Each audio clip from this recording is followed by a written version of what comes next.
Assalamualaikum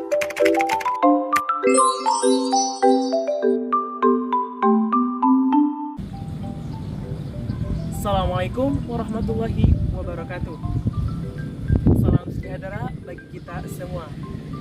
Kami mahasiswa Pendidikan Guru Sekolah Dasar Fakultas Keguruan dan Ilmu Pendidikan Universitas Majalengka. Video ini dibuat untuk memenuhi salah satu tugas kelompok di mata kuliah Bahasa dan Sastra di kelas rendah dengan dosen pengampu Pak Sigit Febrianto Susilo MPD. Kami dari kelompok 2 yang terdiri dari 6 anggota yang masing-masing bekerja sama dalam memenuhi tugas ini. So, langsung saja ini dia video presentasi dari kami. Saya Rizky Alvaris dengan nomor pokok mahasiswa 212210104. Di sini saya sebagai moderator yang akan memandu jalannya presentasi kali ini. Tapi sebelum kita membahas lebih lanjut, izinkan kami perkenalan terlebih dahulu.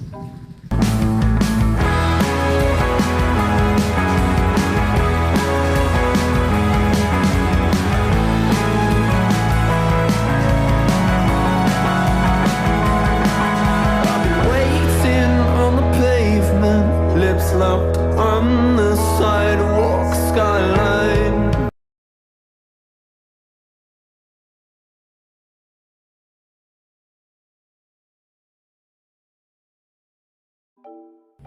Kami dari kelompok 2, di sini kami akan membahas tentang konsep dasar membaca permulaan. So, langsung saja kita simak videonya. Pada pembahasan yang pertama, kita membahas tentang pengertian membaca. Apa sih membaca itu? Membaca adalah proses memahami dan merekonstruksi makna yang terkandung dalam teks bacaan.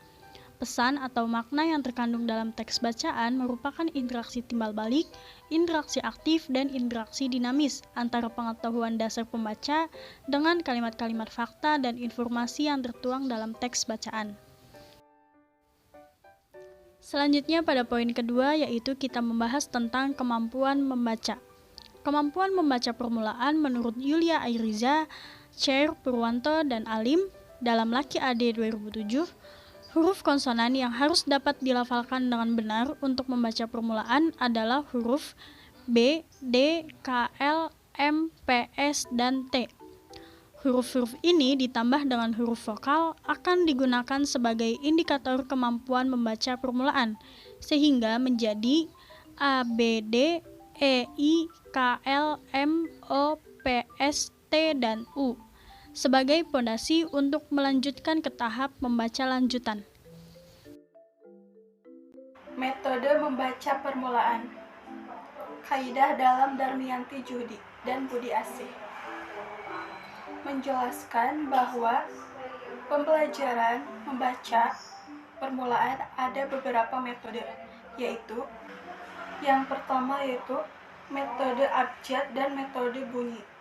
Metode abjad adalah metode pengajaran yang memperkenalkan huruf yang harus dilafalkan dengan lafalan menurut bunyi dalam abjad tersebut, kemudian dirangkaikan menjadi suku kata menjadi kata, dan kata menjadi kalimat. Pada metode ini, pengucapan huruf-huruf sesuai dengan abjad A, B, C, D, dan seterusnya. Metode bunyi adalah metode pembelajaran membaca permulaan dengan menyuarakan huruf konsonan dengan bantuan bunyi vokal. Pada metode ini, pengucapan huruf-huruf sesuai dengan bunyinya A, B, C, D, dan seterusnya. Yang kedua yaitu metode kupas rangkai suku kata dan metode kata lembaga. Penerapannya menggunakan cara mengurai dan merangkaikan. Yang ketiga yaitu metode global. Metode global adalah cara belajar membaca kalimat secara utuh. Yang keempat yaitu metode SAS, struktural alisintaktik. Poin yang keempat adalah tujuan pembelajaran membaca permulaan. Tujuan dari pembelajaran membaca permulaan bagi anak adalah agar anak-anak mengenali lambang-lambang bahasa, kemudian mengajarkannya dengan tujuan untuk memahami isi dan lambang-lambang bahasa tersebut sebagai bekal anak saat belajar membaca tingkat lanjut.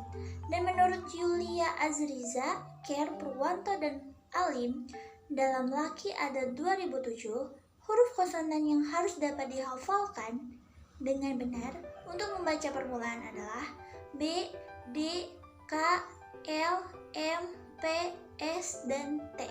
Huruf-huruf ini ditambah dengan huruf-huruf vokal akan digunakan sebagai indikator kemampuan membaca permulaan, sehingga menjadi A, B, D, E, I, K, L, M, O, P, S, T, dan U sebagai fondasi untuk melanjutkan ke tahap membaca lanjutan. Tahap-tahap membaca. Kemampuan membaca anak akan jelas perbedaannya sesuai dengan usia dan tahapan pencapaiannya. Menurut Steinberg mengatakan bahwa kemampuan membaca anak usia dini dapat dibagi atas 4 tahap. 4 tahap perkembangan yaitu yang pertama tahap timbulnya kesadaran terhadap tulisan. Yang kedua tahap membaca gambar. Yang ketiga tahap pengenalan bacaan. Yang keempat, tahap membaca lancar. Tadi Qiroatun mengungkapkan bahwa ada 5 tahap dalam membaca, yaitu yang pertama tahap magic. Pada tahap ini, anak sudah mengerti dan memahami guna buku. Buku itu penting dan mulai membawa buku-buku kesukaannya. Kedua, tahap konsep diri. Pada tahap ini, anak mulai menempatkan diri bahwa dirinya adalah pembaca. Anak mulai membolak-balikkan buku dan berpura-pura membaca buku. Yang ketiga, tahap membaca antara. Pada tahap ini, anak mulai mengenal huruf. Anak sudah dapat membaca tulisan-tulisan yang penting untuk anak dan mampu membaca ulang kata yang sudah ditulis, sudah dibaca, serta mampu membaca puisi sederhana. Yang keempat, tahap lepas landas. Pada tahap ini, anak mulai menggunakan 3 sistem bahasa, yaitu grafafonik, semantik, dan sintaksis. Anak mulai senang membaca, mulai mengenal huruf dari konteks. Anak membaca apapun kalimat atau kata di sekitar anak. Yang kelima, tahap independen. Anak mulai membaca buku yang tidak dikenal dan mampu memperkirakan isi dari buku tersebut. Faktor yang mempengaruhi kemampuan membaca. Faktor fisiologis. Faktor fisiologis meliputi kesehatan fisik, pertimbangan neurologis, dan jenis kelamin. Menurut beberapa ahli, keterbatasan neurologis seperti cacat otak dan kekurangmatangan secara fisik merupakan salah satu faktor yang dapat menyebabkan peserta didik tidak berhasil dalam meningkatkan kemampuan membaca pemahaman mereka. Faktor intelektual. Terdapat hubungan positif antara kecerdasan yang diindikasikan oleh IQ dengan rata-rata peningkatan remedial membaca, tetapi tidak semua anak yang mempunyai kemampuan inteligensi tinggi menjadi pembaca yang baik. Faktor lingkungan. Peserta didik tidak akan menemukan kendala yang berarti dalam membaca jika mereka tumbuh dan berkembang di dalam rumah tangga yang harmonis, memahami anak-anaknya, dan mempersiapkan mereka dengan rasa harga diri yang tinggi. Faktor sosial ekonomi anak. Status sosial ekonomi mempengaruhi kemampuan verbal anak. Hal ini dikarenakan jika peserta didik tinggal dengan keluarga yang berada dalam taraf sosial ekonomi yang tinggi, kemampuan verbal mereka juga akan tinggi. Hal ini didukung dengan fasilitas yang diberikan oleh orang tuanya yang berada pada taraf sosial ekonomi yang tinggi. Dan jika peserta didik yang tinggal di keluarga yang sosial ekonominya rendah, orang tua mereka tidak dapat memenuhi kebutuhan anaknya, cenderung kurang percaya diri. Faktor psikologis. Faktor psikologis meliputi motivasi, minat, dan kematangan sosial, emosi, serta penyesuaian diri.